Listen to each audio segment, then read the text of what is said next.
My booty is wet. Hey, it's Johnny Mac with your daily comedy news. Another poolside edition. So where I live in New Jersey, June is like the nicest month and it's been gorgeous. And being honest, I don't want to sit in a windowless basement recording comedy news when I can sit outside here at the table recording comedy news. So I sat down in one of the chairs and it was a little more wet than I thought. So my booty is wet. Did you see the internet was down for almost an hour the other day? Jimmy Kimmel said multiple major websites crashed due to an outage at a company he'd never heard of before, a cloud services company called Fastly, which sounds like it was named by Donald Trump demanding a Diet Coke. Kimmel, Amazon, CNN, the New York Times, Pinterest, Twitch, Google, eBay, and more went offline for 50 minutes. It led to the world's most productive hour of time in the last 30 years. Stephen Colbert said it even affected the print edition's front page story, which was Error 503, newspaper unavailable. Seth Meyers, Amazon's website was temporarily down due to an issue with their cloud computing services provider, but don't worry, I'm sure that flight into outer space next month will go great. Kimmel. It all came back, thank goodness. Everyone in the world hit Control-Alt-Delete at the same time, and voila, the internet is back. Whew. And James Corden said, don't worry, serious news sources like this show were untouched. Conan O'Brien is doing his last 2 weeks of shows. He has announced the lineup of guests. He'll also have a live studio audience for those. Here is the lineup. Monday, Patton Oswalt. Tuesday, Martin Short. Wednesday, J.B. Smoove. Thursday, Mila Kunis. Then the final week, Monday, Bill Hader. Tuesday, TBA. Let's come back to that. Wednesday, Dana Carvey. And the final guest on the TBS version of Conan will be Jack Black on Thursday, June 24th. As for that TBA, who do you think it is? Like, who wouldn't they announce? I'm trying to think who Conan would be into. Now, Conan recently had Barack Obama on his podcast. I'm guessing President Obama didn't come by just to do the podcast. Maybe he did the show. So the Tuesday, June 22nd episode's in the can, maybe? Who else would Conan have on? Letterman? Would he have Letterman on? We shall see. All right, ready for one of my Grammys rants? I'll tell you why in a second. Dave Chappelle. More Dave Chappelle news. It's been a year since he put out his special 846. That's a great special. Remember that one last year? Taped outside at his Ohio Outdoor Concert Pavilion?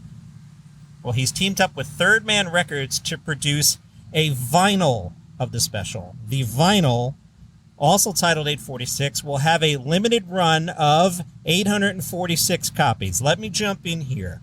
Now, every year, when the Comedy Grammy nominations come out, you hear me do a rant about how these things are not albums, and I riff that they probably released them on vinyl in a cool store in Portland, Oregon. So here we go.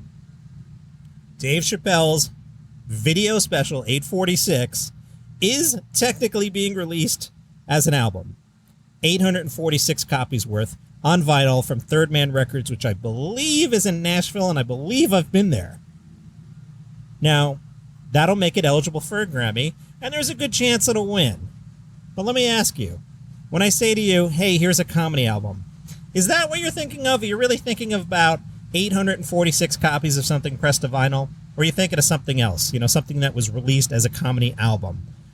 I can't stand this. It annoys me. Love Dave Chappelle. Love 846. But when this thing gets nominated for a Grammy album, remember, vinyl and 846 copies.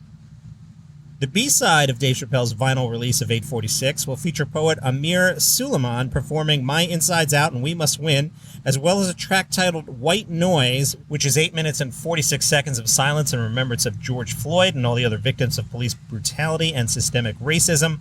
All proceeds from the vinyl will go toward Chappelle's high school, the Duke Ellington School of the Arts. Chappelle said, when I was a student at Duke Ellington, the teachers instilled in me the notion of activism through art. We need more soldiers for great causes on the stage. The album comes out on October 29th. You can pre-order it now. As the landscapers continue to mow the lawn behind me, Bo Burnham also will release an album. Now, last month, he released a surprise Netflix comedy special called Inside, where he explored the realities of living through quarantine. Now, the songs from Inside will be receiving their own album. It is out today. At the time of this recording, the track list hadn't been released, but the special includes songs such as Welcome to the Internet, White Women's Instagram, Unpaid Intern, Jeffrey Bezos Part 1, Problematic, Turning 30s, and FaceTime with My Mom. Your favorite podcast host is curious, will this come out on CD? Is this a proper album? Or is Netflix going to release it on vinyl in a hipster store in Portland and release 15 copies of it and then submit it for a Grammy? And then I'll do a real big rant about Grammy nominations when those come out, pointing out that 2 of them aren't really comedy albums. We shall see. Speaking of Netflix, they have announced Mike Myers' new comedy series. It is called The Pentenverate. The show has added 6 new cast members. They include Ken Jeong, you know, from Community, Mac-Packer Keegan Michael Key. They listed his credits as Schmigadoon, The Prom, and Lion King. Can you think of anything else Keegan Michael Key has been in that he is known for? Key and... no, I can't. Debbie Mazar credits Goodfellas and Younger. Richard McCabe credits The Audience, Eye in the Sky. Jennifer Saunders credits Absolutely Fabulous, Death on the Nile. And Lydia West for Years and Years and It's a Sin. They will all appear alongside Mike Myers in the series, with Mike Myers set to play 7 new characters himself. Production is currently underway on the 6-episode show. In the half-hour series, 5 men have been working to influence world events for the greater good since the Black Plague of 1347. As the show begins, one unlikely Canadian journalist finds himself embroiled in a mission to uncover the truth and just possibly save the world himself. Now, if you are a Mike Myers superfan, you may recall that he referenced the Penteverates, I can't even say that word, in the 1993 film So I Married an Axe Murderer, in which he played both the film's lead, Charlie McKenzie, as well as his outspoken Scottish father, Stuart. In the film, Stuart claims the Penteverates is comprised of the Queen, the Vatican, the Gettys, the Rothschilds, and Colonel Sanders before he went tits up. From Snopes.com... yeah, why them? They're your home for comedy news, obviously, and conspiracy debunking. Stand-up comedian Christina Pazitsky is resting after undergoing surgery following an injury. Known by her stage name Christina P., she is the wife of Tom Segura, who is also a comic, Snopes points out. Christina P. posted an update on her injury as well as a picture from the hospital. She announced she had fractured her fibula in 2 places and dislocated her ankle. She had to cancel her shows in Salt Lake City this weekend and the next 6 weeks of shows. She wrote, "It sounds crazy, but in this household we fall hard. I fractured my fibula in 2 places and dislocated my ankle. No, it's not on video, but yes, I was trying to dunk. More to come. Surgery went well, resting up." The references to trying to dunk and it's not on video referred to a gruesome injury sustained by Tom Segura on a basketball court in 2020, which was captured on video. Segura joked in response to his wife's Instagram post, said, "Do not tell the cops, we had a deal." Other comedians also commented. Josh Adam Meyer said, "I'm so sorry, but at least you get fentanyl." Andrew Collins said, "Brutal, can't believe Tom did this to you." And Jim Gaffigan responded with, "Oh my God, feel better." Other comedians commented as well. Nikki Glazer, Ian Edwards, Kevin Neely, Tom Papa, Taylor Williamson, Allison Rosen, and others left comments. So it's been like one day, and by like one day, I mean one day, since I told you Kevin Hart had a new project. Well, he's got another new project. Yeah, this isn't the one where you get a cab to come pick you up and somebody annoys you by doing comedy. This one is season 2 of his series Die Hart. Now, you may recall Die Hart debuted last year on Quibi. Remember Quibi? No, you probably don't, and no one saw Die Hart. But then Die Hart was picked up by Roku, who bought all the remnants of Quibi. Well, Die Hart has been renewed for a 2nd season. Die Hart is the first Roku original to get a renewal. The 2nd outing of the show will be called Die Harter. Hart will return as star and executive producer, but the rest of the cast will be announced down the line. In the 1st season, which I have not seen, John Travolta appeared.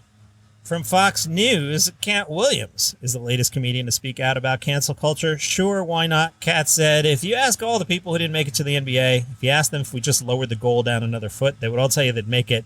Nobody likes the out of bounds, but the out of bounds has got to be there. Some of these things are for the benefit of everybody. Nobody likes the speed limit, but it's necessary. Nobody likes the shoulder of the road, but it's there for a reason." My point is, people weren't all that extremely funny back when they could say whatever they wanted. At the end of the day, there's no cancel culture. Cancellation doesn't have its own culture. All I'm hearing now is Yakov Smirnoff going, "In Soviet Union, culture cancels you." Katt continued saying, I don't know what people got canceled that we wish we had back. Who are they? It's done for reasons it's done for, and it helped who it helped. If all that's going to happen is that we have to be more sensitive in the way that we talk, isn't that what we want anyway? I'm saying your job as a comedian is to please the most amount of people with your art. So if you want to offend somebody, nobody took those words away from you, but don't call somebody this word when you know it affects all of these people. If these are the confines that keep you from doing the craft God put to you, then it probably ain't for you. Growth is part of being an adult.